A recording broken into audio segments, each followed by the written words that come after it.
Good morning sa inyo pong lahat. Prepare tayo sa luggage bag natin kasi pauwi na ako ng Pinas. Ang sarap ng feelings na makauwi ka na ng Pinas, makita mo ng pamilya mo. Ito yung mga iligpit ko. Ito yung bag ko. Ito oh. Ready na akong makauwi. So, ito, ready na to.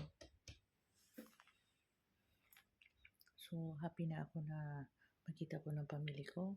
At saka, ang hirap kasi hintayin ng 2 taon. Nahirapan talaga ako kasi tagal ng 2 taon.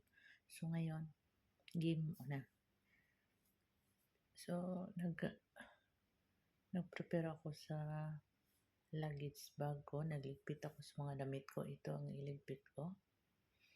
So,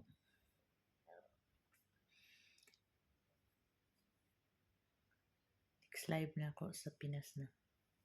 See you all, my solid fan. My next live in the Philippines, home sweet home.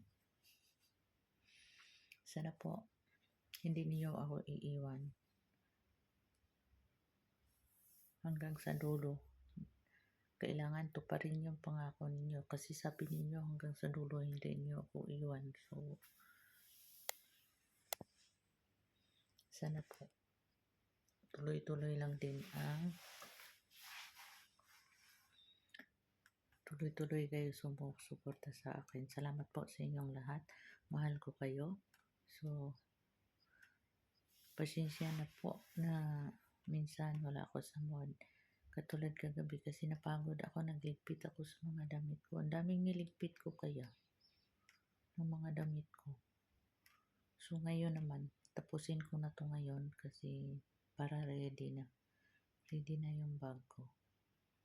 So yung 3 na bag, ready na. Tapos itimbang ko na lang